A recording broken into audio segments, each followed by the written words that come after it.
there are 4 times as many people in urban areas who are not connected to broadband because they can't afford it as there are people who aren't connected to broadband in rural areas because they can't have it, they can't find it. We're bringing you another episode in our special Community Broadband Bits podcast series, Why NC Broadband Matters. I'm Jess Delfiaco with the Institute for Local Self-Reliance in Minneapolis, Minnesota.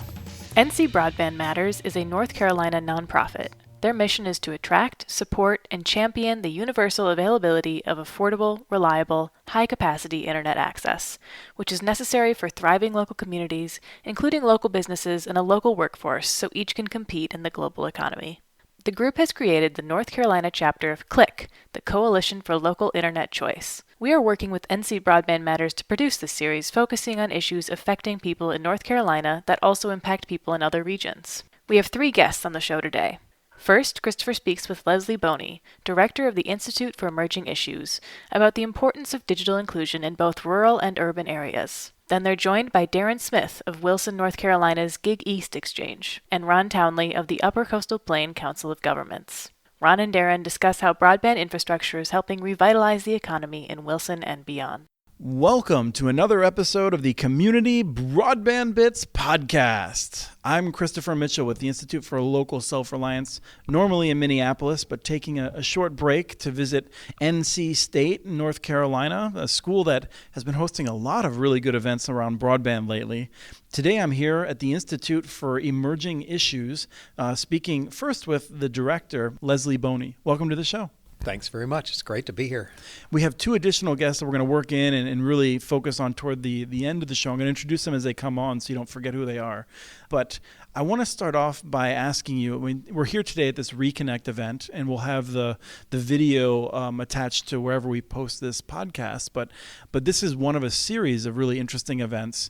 And so maybe first tell me about the Institute for Emerging Issues, and then I'd love to know more about the Reconnect series. The Institute for Emerging Issues has been around for 30 plus years, and our goal every year is to come up with an issue that is either lurking around the corner or is stuck, something that is about to hit North Carolina that we should do something about from a public policy standpoint, or we've been trying to work on and we're not really making any progress. And so that's the goal every year, and that's where we came up with this idea of a Reconnect theme. And so this Reconnect theme is not just about broadband. I think it's hard probably to talk about some of these subjects without bringing broadband into it, but there's different themes that you've had different events in different locations. What we did a couple of years ago was to crowdsource our next topic. And it turns out if you ask people what the biggest issue facing any state is, there are a bunch of different answers. In our case, there are 158 different biggest issues facing our state. And so we narrowed things down. And as we got closer to an answer, sort of a final 4 of ideas, we realized that almost... Sorry, it's a very NC State analogy.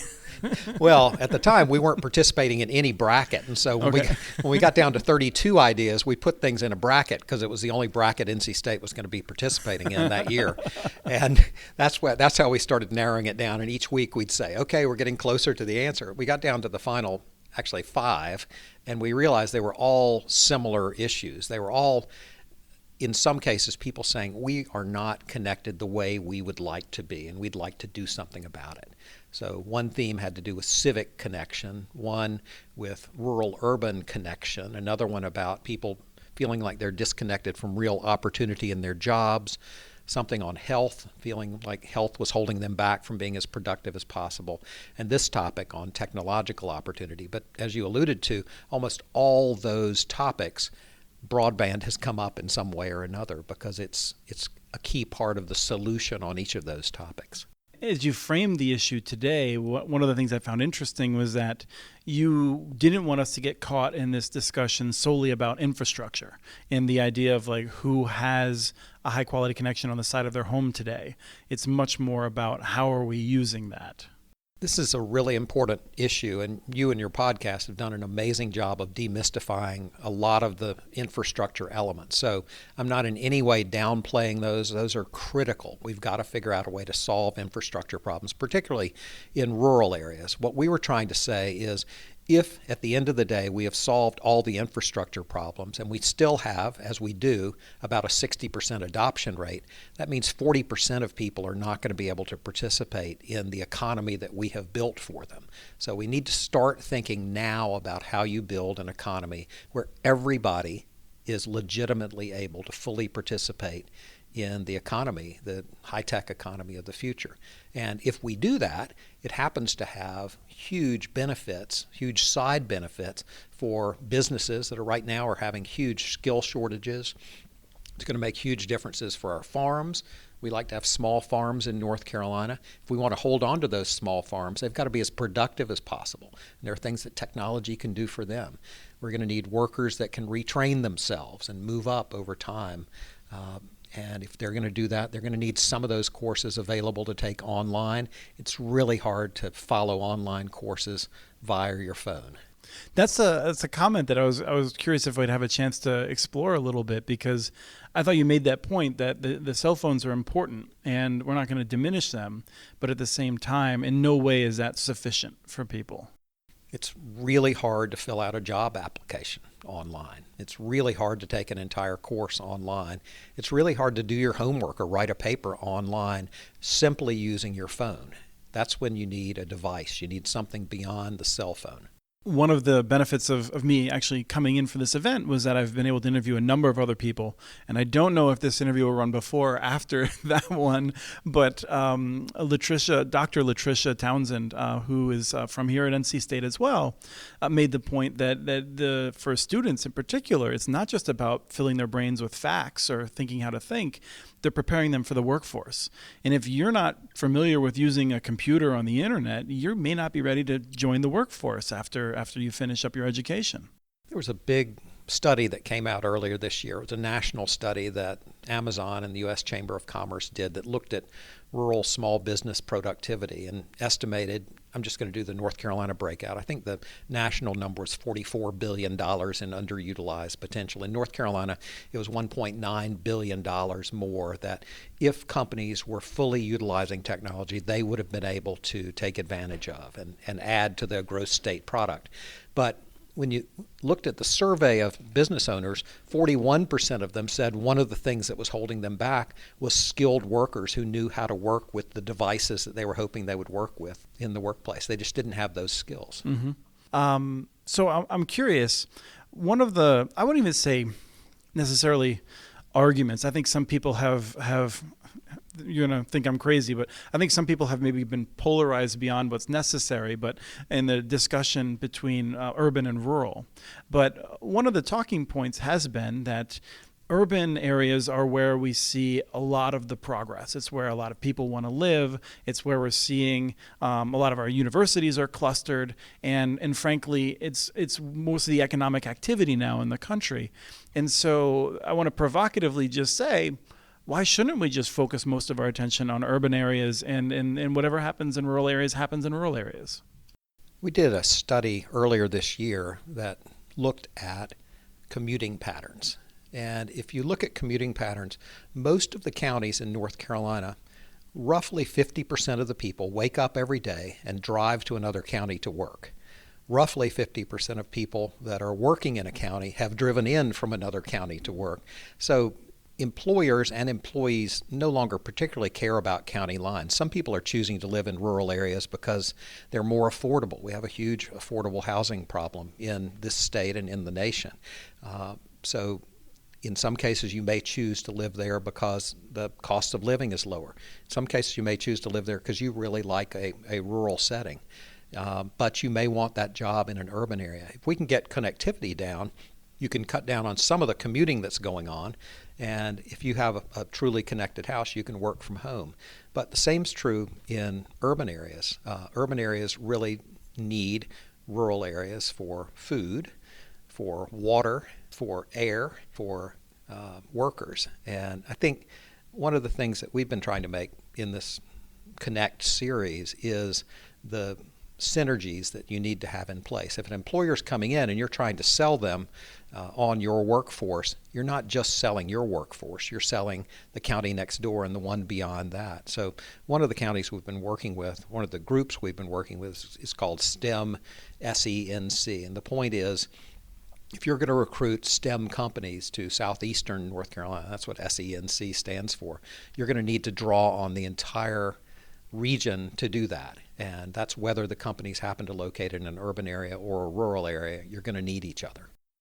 I really like that answer. I have to say that I'm sitting here nervous because some people have never heard any of my discussions before and might think that I don't care about rural areas, and so I want to throw in there to make sure that I think it's a point that we need to discuss. But I also want to say that, to be very clear, this country had a choice in the 30s whether or not we left rural areas behind with electricity, and not just to our credit of a sense of charity, but the fact that we connected everyone made us a much better country.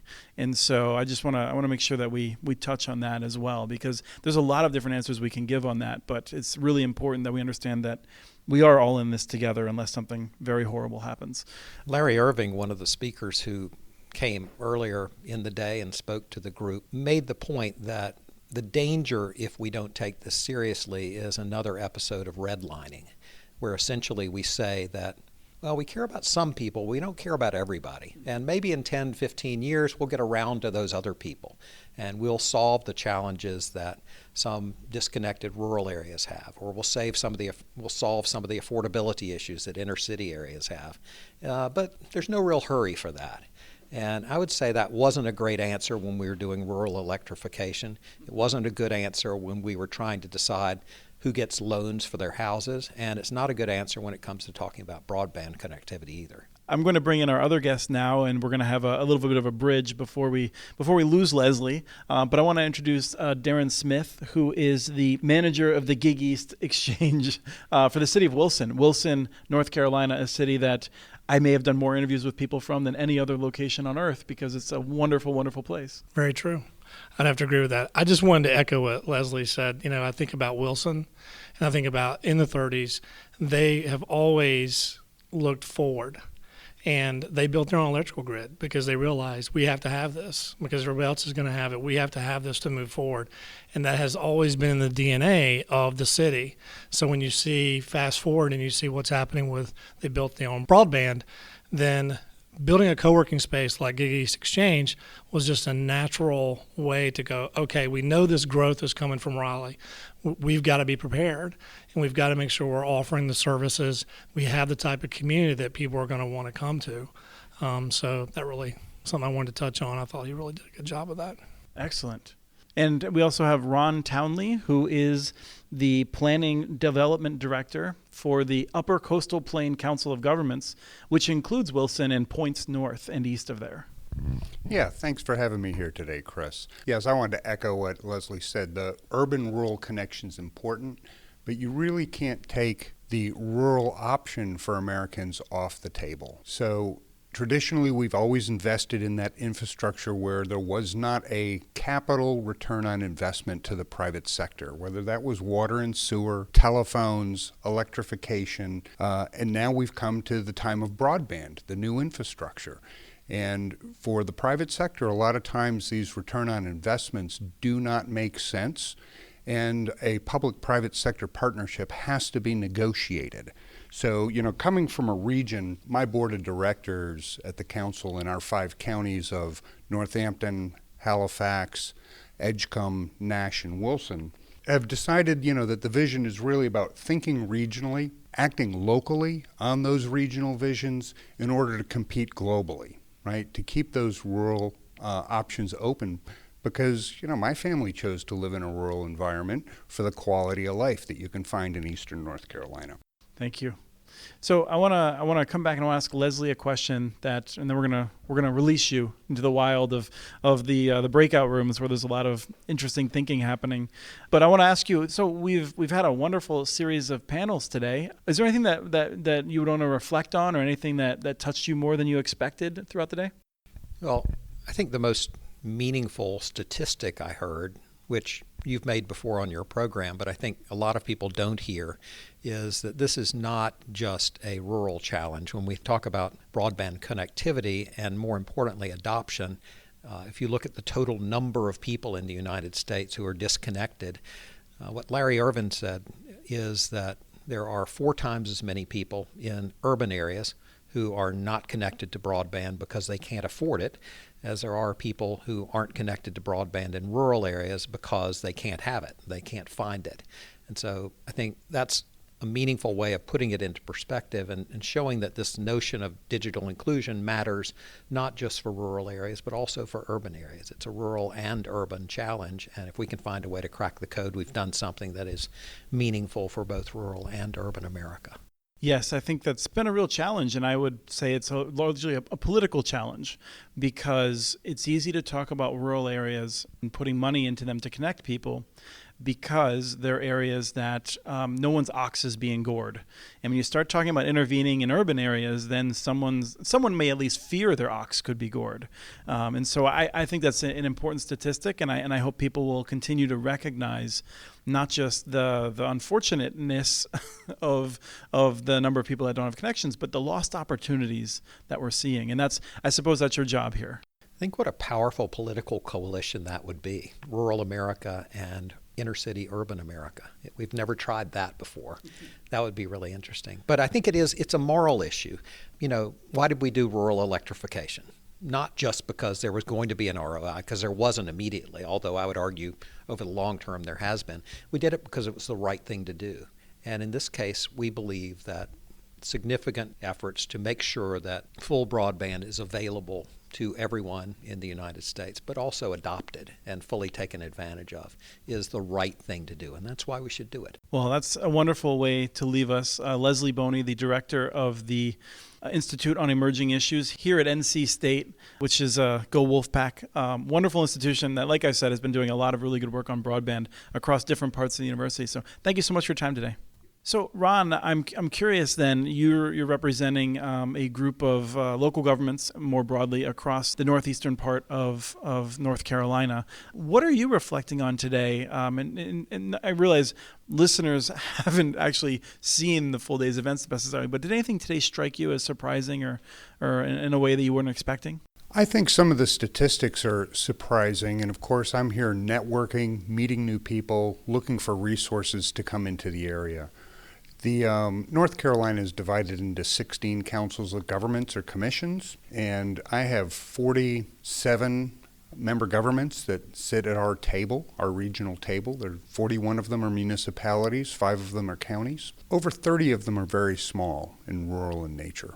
And in order to succeed, we have a comprehensive economic development strategy. We all do, all the 16 members across the state. We all share some common goals, which is to build on the region's competitive advantages and leverage the marketplace, to establish and maintain robust regional infrastructures, to create revitalized, healthy, and resilient communities, and to develop talented and innovative people.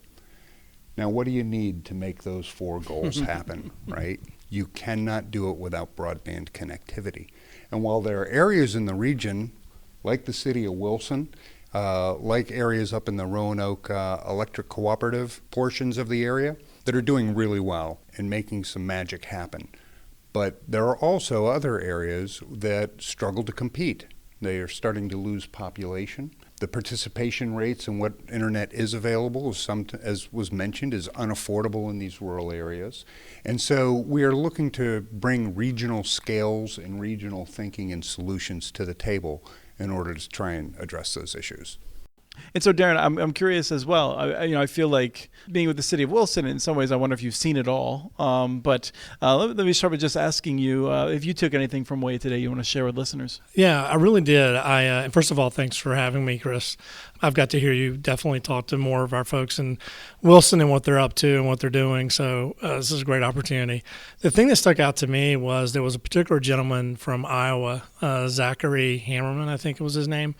I thought he did an excellent job talking about how you build community. That's such a huge part of what we're trying to do in Wilson and what other areas of the state are doing. But that really stuck out to me. And one thing in particular he said, he goes, you might as well put a pin in Raleigh and circle a 200-mile radius, would totally include Wilson, because that's where the growth's coming. And I just thought that was really eye-opening, that here's someone who's gone into a city that he moved to, that he selected, and really started a community space and really started making it happen there. What made me think of Wilson and what we're doing there is the Gig East Exchange. Once Wilson started building out their broadband. I'm just going to cut you off for a second, and sometimes I like to just do a quick summary, and then you can correct me if I'm wrong. But for people who may not be familiar, Wilson in the late 2000s built a citywide fiber optic network to connect every last premise. The state in 2011 decided that was not something it wanted to encourage, and not only forbade other cities from doing it, but put a fence around you. And so you have an electric utility that built the fiber network. The electric utility serves nearby counties and areas, and you're not able to expand that. And so that's some context I wanted people to have. Yeah, no, and great job. And I look at that, and and it makes a natural progression for the city of Wilson, because they're like, okay, we have this broadband, we need to utilize it. And at the very same time, they had been part of Innovate NC, which was a program that really brought to the forefront the city to really think about how can we drive entrepreneurship, how can we drive innovation. And that immediately brings up that you have to have an ecosystem for that. You have to have a community to help sustain that and build it, which then immediately brings up, well, you got to have a space for this. So the exchange, a physical space. And I'll touch on a couple of things. The reason we went with Gig East Exchange, and maybe for your listeners, Gig East really came out of that whole innovation discussion. The city was looking for a way to label this whole initiative, and so they started thinking about the Whirly Gig Park. If your listeners are familiar with that. They should Google it if they're not. They're not. They definitely need to see pictures. They thought about, we're in a gig economy, thought about gigabit speed. And so they came up with Gig East, East being that we're in the eastern part of the state. That really became the symbol for the initiative in Wilson. And it really is made up of three parts. We have a yearly conference. Our next one's coming up May 7th, 8th, and 9th. And that is a chance to bring in thought leadership. It's a chance to bring in the Leslies of the world to really help educate not only the local folks in our community, but the region. At the same time, we do quarterly meetups to, again, drive people thinking about entrepreneurship and really demystify it as much as possible. And then we have the Gig East Exchange, the space.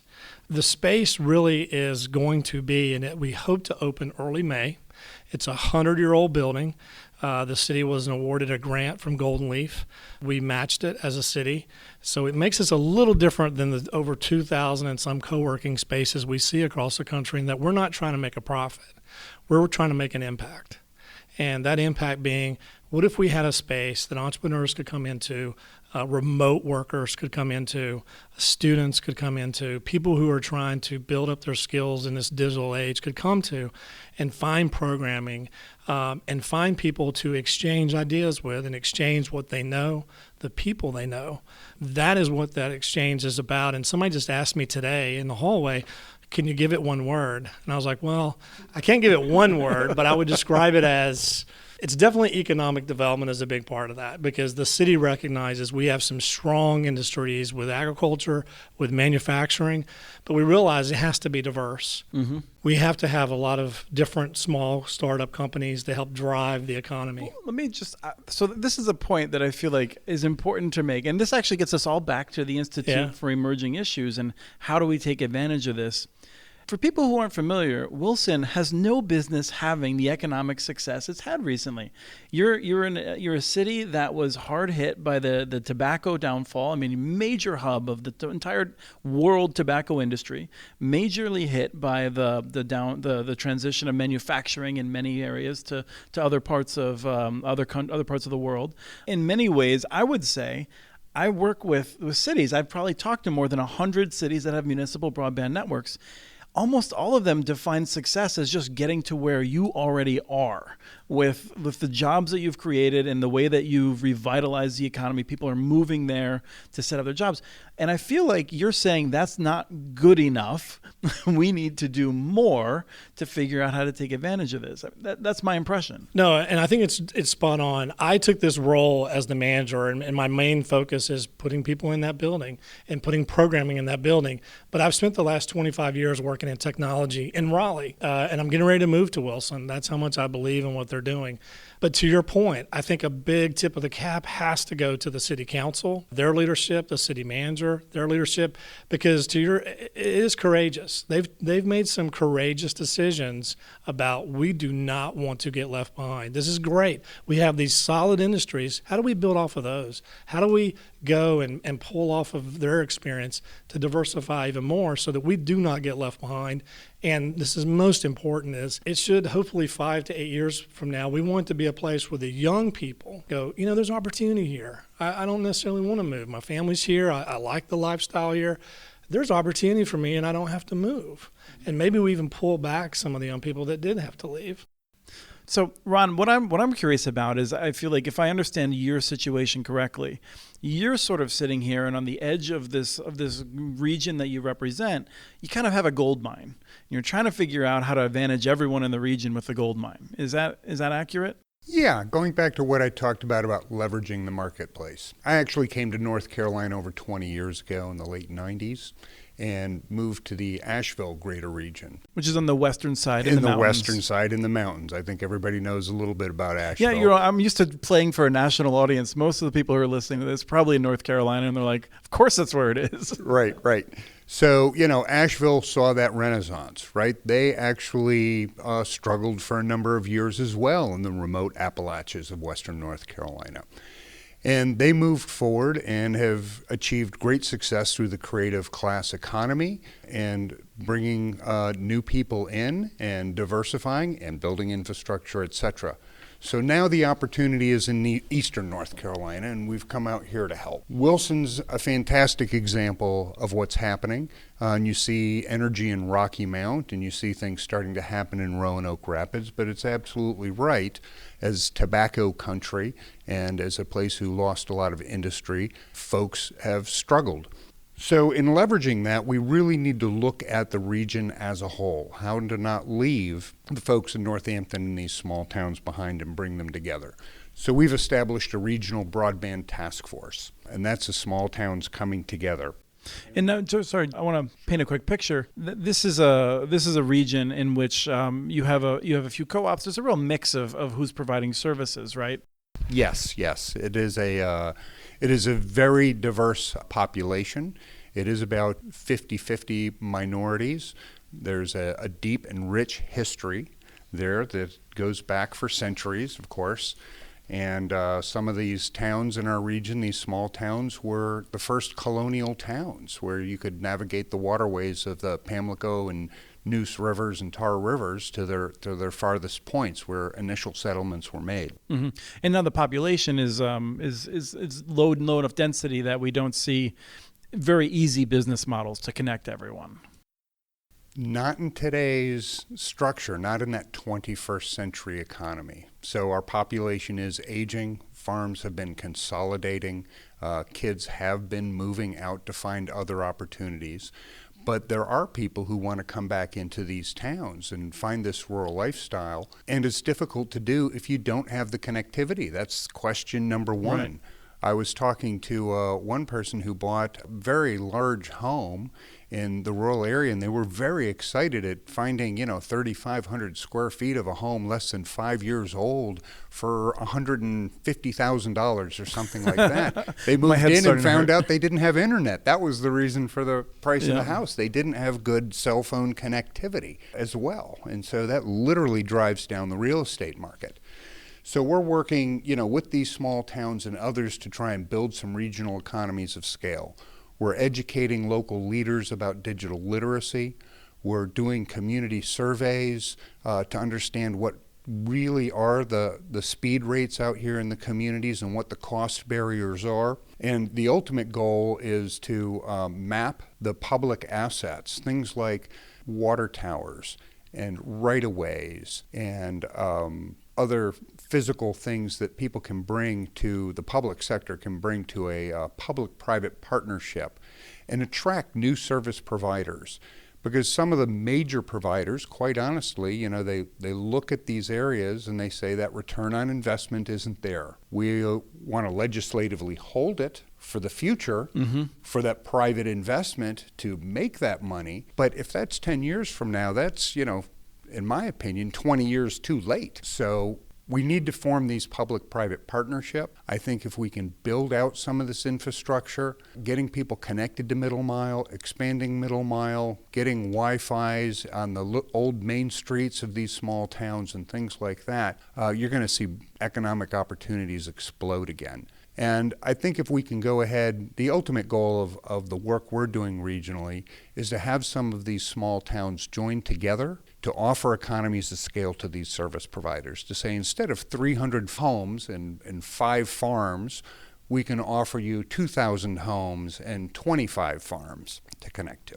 Yes, that's aggregation is the name of the game there. And we for people who haven't heard it, we did an episode with Greg Coltrane with River Street Networks, who very much wants to work together with those sorts of aggregated local units. But let me come back to you, Darren, to just push these together. So Gig East Exchange is emphatically not about Wilson. It's about the region. And what can you do to help the whole region? Yeah, so we really want it to be seen as an innovation hub for the region. And we've already taken steps to go out to the university. East Carolina University is right 30 minutes away, as well as Goldsboro. And for your listeners, this may not mean much. But so we've gone out way outside of Wilson to make sure they understood this is for you too. And that's a big part of it, that, hey, this is a resource for you as well. This is not just a Wilson-based resource. And that's what we've been trying to do to communicate to the region. So you're going to launch it in 3 months. Have you seen any results yet? Yeah, we actually have, even though there's not even any drywall up yet. But yeah, we have. We have partnered with an organization in Raleigh called Riot. It stands for Raleigh Internet of Things. 10 years ago, they were an organization that was really coming together to support all these people building devices to take advantage of wireless, whether it was a flood sensor or we see it now pretty commonly. Your listeners, I'm sure, have seen refrigerators that now connect to the internet and they can access their shopping list. The great organization in Raleigh, they started an accelerator program about 2 years ago, free, 12-week program, because they really saw a need that these startups, most times they have an idea or they see a need that they feel like they have a solution for, but they don't know how to sell. They don't know how to market. They definitely don't know how to go pitch to financial, venture capitalists. So they started a program to accelerate their growth, accelerate their knowledge. Became wildly successful. Riot is a big partner of ours. We approached them and said, we're going to have this space. Programming is key to the success. What if we had one of your cohorts in our space? And they're like, that's a great idea. And I said, and we said, yeah, because we could offer this to people in the eastern part of the state that normally probably don't have access to this kind of program. And so we set out to go again to the region and educate everyone, the different towns and cities. We really hoped, because it was such a new program, if we could get 4 or maybe 5 startups to apply, we would be knocking it out of the park. Well, we had way over 20. We literally had someone from Chicago, California, had a handful here from Research Triangle Park. Just to be clear, we're sitting here in February and it's like 65 degrees outside, so right. Chicago isn't too surprising. Yeah, I'm sure they didn't have it wasn't too hard for them to get on a plane, but they got on a plane, flew to Raleigh, got on a train, came to Wilson, and so we had over 20 apply. We should hopefully make an announcement soon of who those 6 or 7. I think we selected 7. But that's huge for something that we haven't even opened the doors yet, and that program will be going in there. So that's wonderful. Yeah. So, Ron, let me ask you if you have any concluding comments, as this has already been, it's hard to do justice to a topic this rich, but we're running out of time. Sure.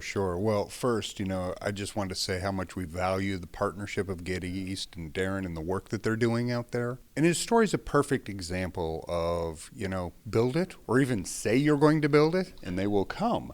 And, so that's important, I think, for these small towns as well. We're getting libraries connected, schools are connected, main streets are starting to do Wi-Fi in these small towns.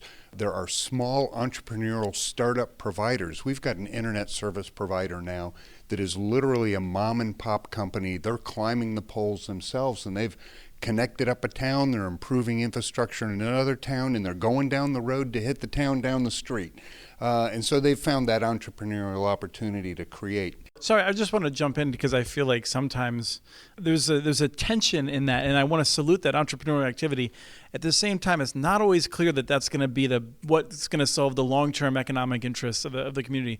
And I just want to make sure people have a sense that we want to celebrate people solving those problems, but it doesn't necessarily mean that the problem is totally solved for everyone at that point. Oh, no, we've got a long way to go. And people need to understand the value of the internet. I think that's one of the challenges in our aging population. And somebody shared a story with me. They had a defibrillator in their heart that was connected to their Wi-Fi that communicated with the hospital. The gentleman was about 75 years old. And he woke up in the middle of the night with a jolt. And he called the hospital and he said, "I think I'm having a heart attack." And they said to him, "You've already had the heart attack. We engaged the defibrillator built into your chest. You were dead. We brought you back to life." You're welcome, Iron Man. You're right. So, that is the world we live in. So when we talk about people staying where they grew up, aging in place, having safety in rural communities, being able to move there and know that you have access to the world, it also revolves around telehealth. It revolves around having that conversation online with the doctors. It's not just about download speed, it's about upload speed. It's about that medical equipment communicating instantly with that hospital anywhere in the world, and that hospital being able to respond to you. And so when older folks say, "Well, I don't have that or I don't think that connectivity is worth the money to have my grandkids," know that your grandkids will, first of all, come more often and stay longer. Oh, yes. But it also really revolves around your health and living that quality of life issues. And that's what rural America really offers. That's what our small towns offer, is a fantastic quality of life. But you have to have a 21st century life to go with it. Right. And in particular in Eastern North Carolina, some history. Absolutely. I mean, in Minnesota, our antiques are like 75 years old. So thank you. Thank you so much for taking the time today, Ron and Thank you, Darren. Chris. Thanks for having me today. But I wanted to say, and Ron just touched on it, one thing we have found in working in East North Carolina is everybody's pulling in the same direction. Even though there's different agencies, different groups, different organizations, everyone sees the need. So that's been very refreshing. But I wanted to tell your listeners, because we've talked a lot about Gig East, tell them to go to gigeast.com. They'll see updates on the space, and they'll see what's going on in Wilson. Great pictures of drywall being Absolutely, yeah. Excellent. Thank you so much. Thanks for tuning into this episode in our Why NC Broadband Matters podcast series, and for listening to the Community Broadband Bits podcast from the Institute for Local Self-Reliance. Remember to follow Christopher on Twitter. His handle is @CommunityNets. And if you follow @NCHeartsGB on Twitter, you'll tap into all the NC Broadband Matters material. We want to thank Shane Ivers of SilvermanSound.com for the series music, What's the Angle, licensed through Creative Commons. And we want to thank you for listening. Until next time.